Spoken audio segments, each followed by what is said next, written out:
Good afternoon, traders. This is Christian from Hertz Tribeca Trade Group, and this is your end of day recap for Thursday, December 7th. And nice bounce back for the indices today. I always like to start with, how we finished the day yesterday and then just recap today's price action. But before I do that, risk disclaimer in front of you. Everything that we're going through is for information purposes only. Please read the full risk disclaimer right there. So if you remember yesterday, we closed. It was kind of a pretty pathetic price action, I would say.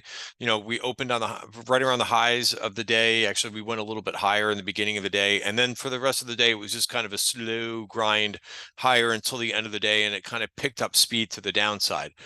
However, one of the main things, that we kind of concluded towards the end of the day was just that we didn't break down. And, my thought has been basically for the better part of this week is that the markets are kind of waiting. It seems like they're waiting for more information, whether that's tomorrow's jobs report, whether that's something next week. I don't know. I don't have the answer to that equation, but it just seems like we're exploring the range right now. And, I would have been maybe a little bit more negative yesterday had we really broken that value area for the week, right? That's why I basically use, the indicator that I use, volume at price.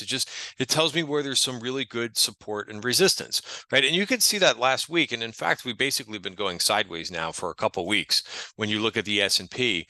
But just like last week, we got to the bottom of the value area. We bounced here, we bounced here. Now, again, we didn't go far to the upside. We closed on the highs of the week last week, which, left you kind of more excited about the way that the week ended. It was a nice first of the day trading day back on Friday, right, which is almost a week ago at this point. But we've seen this week it's been kind of all over the place. So we've tested the range again. We tested, Monday there was some volatility, a little bit of volatility. We tested that bottom of value, held it, made a little bit of a higher low. I guess this was I don't know if this was Tuesday, I think Tuesday morning, right? And then, of course, yesterday on the close, we came in and tested again.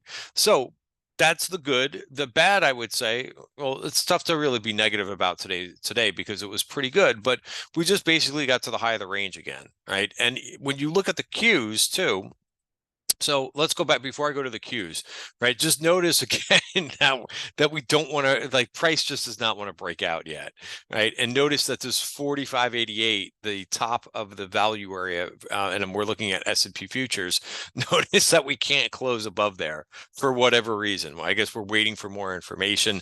And again, it could be the jobs report. When we look at the economics for tomorrow, right? We have initial jobless claims. Sorry, not initial jobless claims. We have change in non-farm payrolls that looking for 180, 183, and then private payrolls 158. And if this comes in line and we don't move tomorrow, then of course it's going to be, well, maybe the market's waiting for the CPI report, right? And they're looking for a 0.0, right? And that is next week. That's Tuesday of next week. And then of course, on Wednesday, we're going to have the Fed, right? So just looking ahead to what the calendar is basically showing us. So S&P, right? Real nice bounce today, but it's a bounce. And that's kind of what I was saying all day today. I was telling traders, I've been saying, like I said, I've been saying this for all week that I don't think we're really going to break to new high, to break out of this range today when you've got all this information that's coming at us. Qs, I mean, that's a really nice looking candle. Qs actually got a little bit above yesterday's open. So, I mean, that's even better looking, even though we're still tucked inside this value area. And you could see here too, the one thing that I was saying this morning, because I write a Substack report every morning with just about the indices, and I include just one name that's breaking out on multiple time frames. But we did not make a new low on that move. Again, it was kind of a pathetic day yesterday. We closed on the lows, but we didn't take out the lows from earlier this week. So notice the rally. We rallied and took out yesterday's highs. So this is was a great little trading opportunity, I thought, for today. but we slammed right into that top of value for the week, right? So that's 390.87. So yeah, we're a little bit higher than where we were to start the week, but there's really nothing that you can, as I like to say, like hang your hat on to get excited about, because we're not breaking the range here, right? We're just testing it. So, we've done this a couple times. Could we come down tomorrow and retest the lows? Sure, it's possible. I mean, that's just the way it's been. I will say this: I liked that that the breadth was strong today, right? I always go over IWM last, but IWM is kind of the same thing, right? This isn't going anywhere either so far this week. We've tested, and this actually did take out the lows this morning and bounced back, and we're basically just where we started. So again, it's tough to really be super positive about the market, and it's you can't really be super negative until we break this range. Okay. And again, you could try to predict what it's going to be, if it's tomorrow or if it's next week. But right now we're just kind of, and by the way, before we talk about some single stocks and some sectors, right? I don't think that there's anything wrong with this for now. I would prefer us to break out of the value area and start to move to the next leg higher. But after this type of a move, we're due for some digestion and probably some fake out moves, right? That's what the market likes to fool as many people, right? So when people are really coming into this at the last stage of the move, ready for that next leg higher, the market's just not ready to do it yet, right? So I think for now, we watch the higher range and we watch the lower range. And just as I went over, you have those levels for the Qs and for S&P futures that we just went over. If you want, you can rewind the video and you can get those levels. But I think that will be important to watch. Again, what I always try to do is really remain grounded and watch those levels, and that helps me formulate an opinion, right? And it also, these levels act as a roadmap so that I know, like, not to put on trades at the wrong time, and maybe to take some profits right when we're at that resistance, right?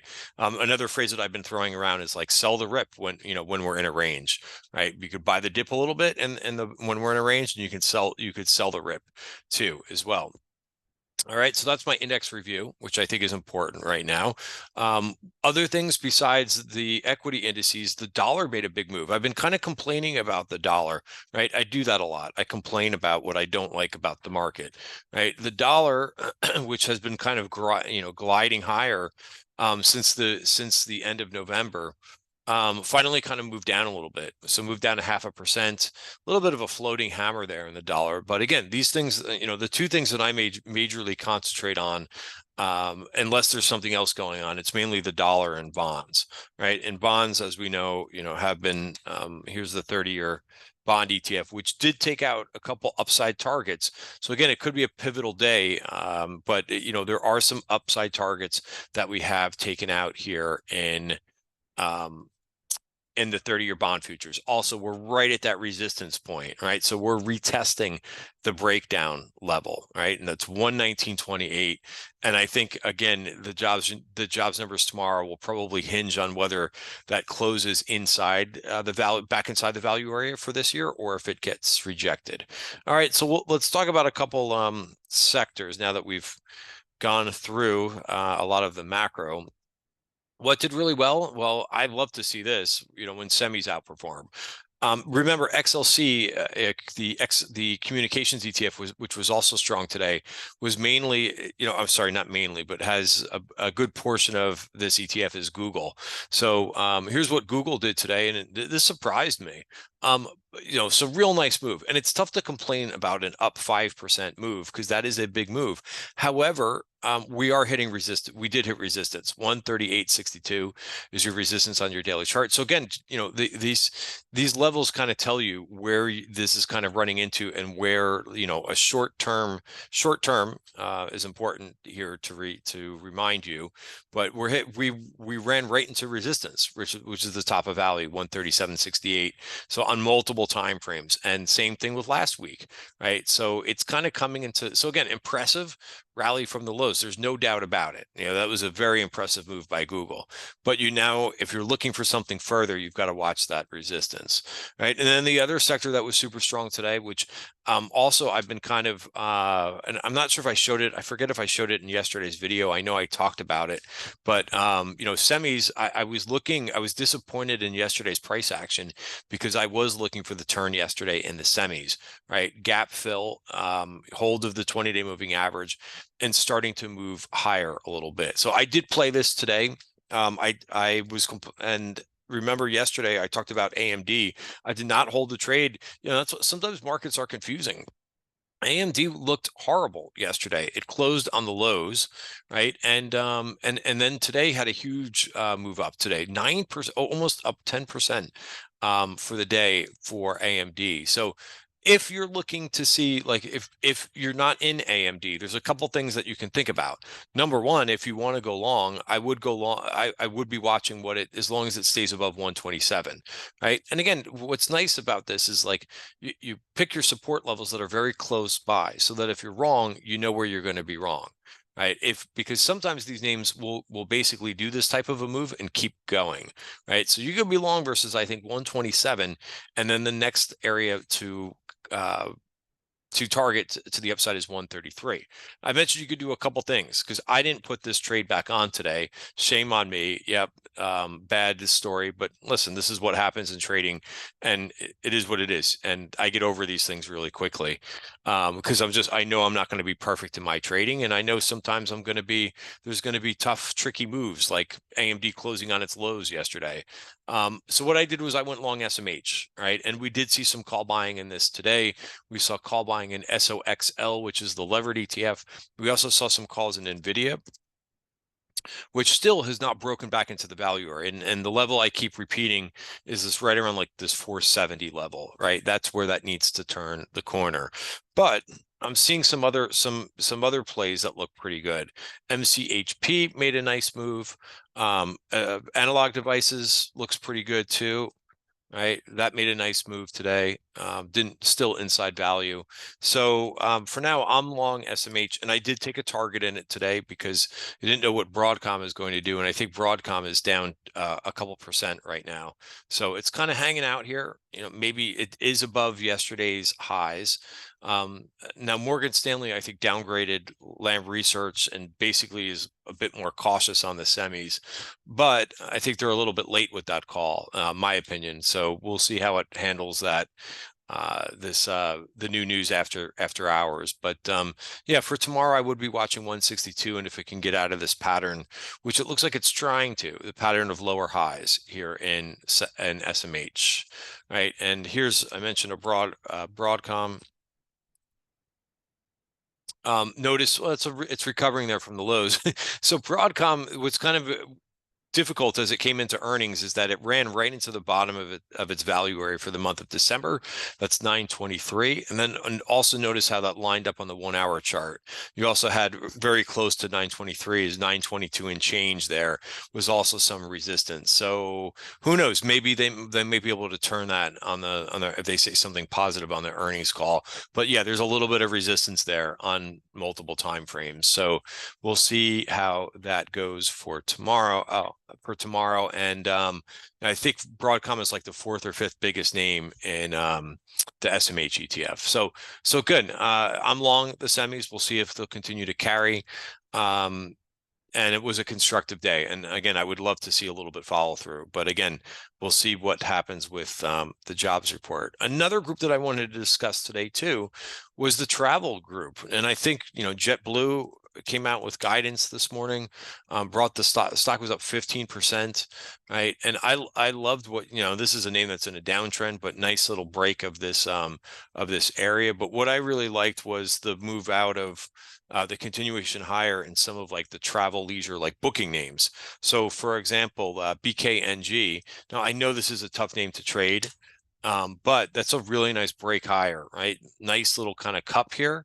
Right. And I put this on the watch list yesterday because I'm like, this will be really nice if it can break here. Booking is one of those names that tends to trend, right? You can look back and look at how nice that trend looks like.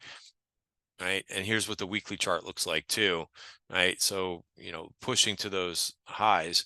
Now, of course, if you don't like booking, Expedia has been making one heck of a move too, right? That just, that another name that just has gapped and gone on earnings and consolidated a little bit and moved higher. And then the other name, which I don't trade this name too much because I just find it a little bit too difficult.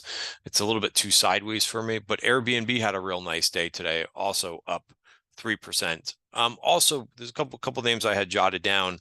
So besides all of that, what you're getting is some pullbacks, or what we've gotten is some pullbacks recently. So for example, which I view as a positive, right? Adobe, for example, right? Now we know that this hit this upside version point of control, right? And this came back into this 20-day moving average, but you're seeing this in a lot of strong names, this push back to the 20-day moving average. So I'm watching Adobe. Adobe, I've got a level to watch here. Notice how we're right up against that bottom of value. So 608.87 is something to watch. And then going back to the semis, Synopsys, is just a semi name that doesn't get that much attention. It kind of freaked out a little bit on earnings, tried to go higher. That got rejected, went lower, took out a VPOC. And I think this is a nice name to own like long term. It's not really a great trading name because it's a $534 stock, but same thing here, push back into the 20-day moving average. So you've got a lot of setups like this where you break out, you let that 20-day moving average catch up, price comes down to meet it. And now you just kind of have to watch for some of these names for them to move off of that 20-day moving average and resume higher. Apple also caught my eye too. This has been moving up, and this only has this, and almost took this out. I was going one more VPOC here, but I like what Apple's been doing. I kind of wrote Apple off a little bit too early after it took out this VPOC, but same thing, kind of came into the 20-day moving average. A little bit of a different setup, but it moved above there and has been continuing to push higher. So that's enough for today's recap. Again, it'll be interesting how this range will be broken. One other thing too, which I don't think I mentioned in this video, is that the seasonality, right? We know that the Santa Claus rally is not till the very end of the year. It's the last 5 trading days of the year, and it's the first 2 of next year. So this right now, what we're getting is kind of quite normal. After a strong seasonal month of November, right? There's a little bit of digestion, which is and a little bit of weakness in the beginning of December, according to seasonality, right? And if we're going to go by that playbook, right, then things should kind of perk up as the month goes on. So we'll see if that's in the cards. We've got a big jobs report tomorrow and a big CPI and Fed meeting next week. So there will be quite a bit of events for next week. All right, guys, have a great night. See you tomorrow.